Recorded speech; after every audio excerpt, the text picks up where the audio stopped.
My name is Cindy Page. I teach at Crawford High School in San Diego, California.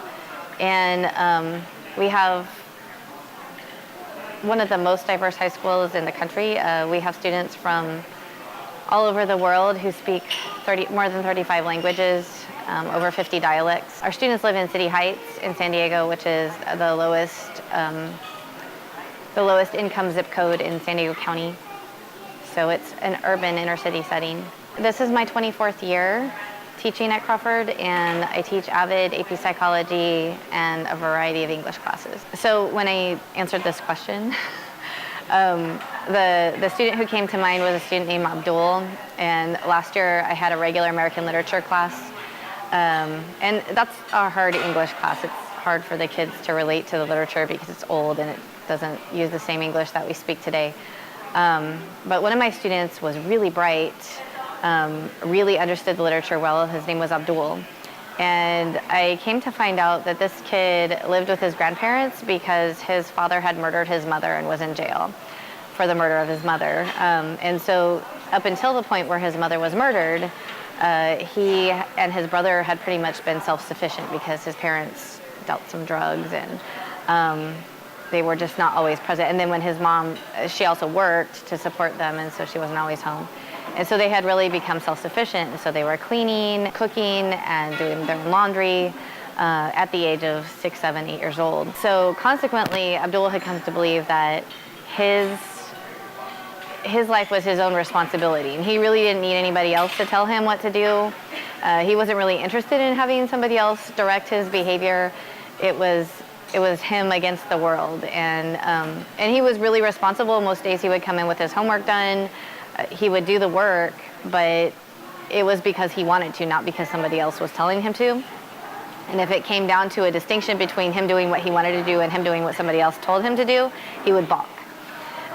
So this particular day he came in and he was just really in a bad mood. He came in and there was another student sitting in what he perceived to be his seat, so he kicked the student out before I realized what was going on. He asked the student to move, not very nicely.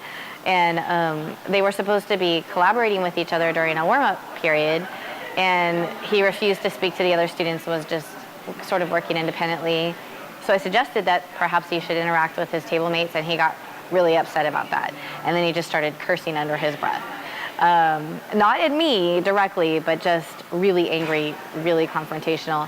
And so I asked him to step outside and got the class moving and went outside to talk to him, and I found out that his dad was going to be in court the next day to see if he was eligible for parole, and so he was feeling really stressed out about that. And I also found out through this conversation that he hadn't eaten yet that day.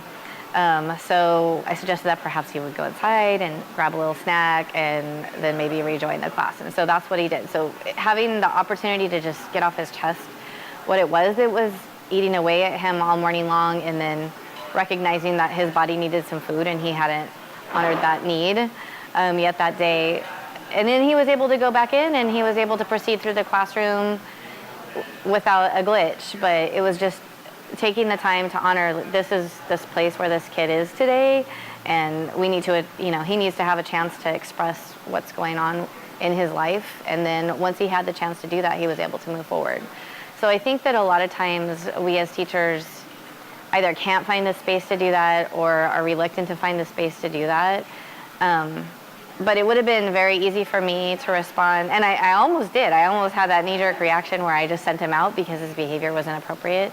And then I stopped myself and kind of just gave him a minute to think and then a minute to talk. And the whole process only took about 5 minutes, but he was able to rejoin and engage in the instruction that day instead of sitting in an administrator's office where he probably would have just gotten more angry and maybe even gone over the edge and gotten himself suspended for a day or something, because he does have trouble with that anger. So I guess the moral of the story there is that we do really need to not take moments like this personally, that it's not about us, and recognize that it's not about us,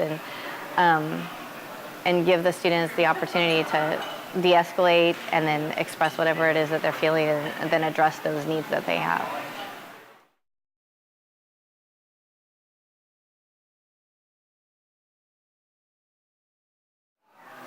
I think that there are some strategies that we can teach new teachers. The advice, not to take it personally, was the piece of advice that my master teacher gave me 24 years ago when I began at Crawford. He said, you just have to remember that you can't take anything that the kids are doing personally. It's not about you, it's about where they are, and it's about what's going on in their lives. And even when it seems personal, it's not. And so I think just knowing that is the first step. And I think just remembering that when we're in a situation like that, we need to take a step. We need to take a second to breathe and really think through what's going on here and how can I respond in a way that's not personal. Because this isn't a personal attack on me, and I need to not turn it into a personal attack on the student.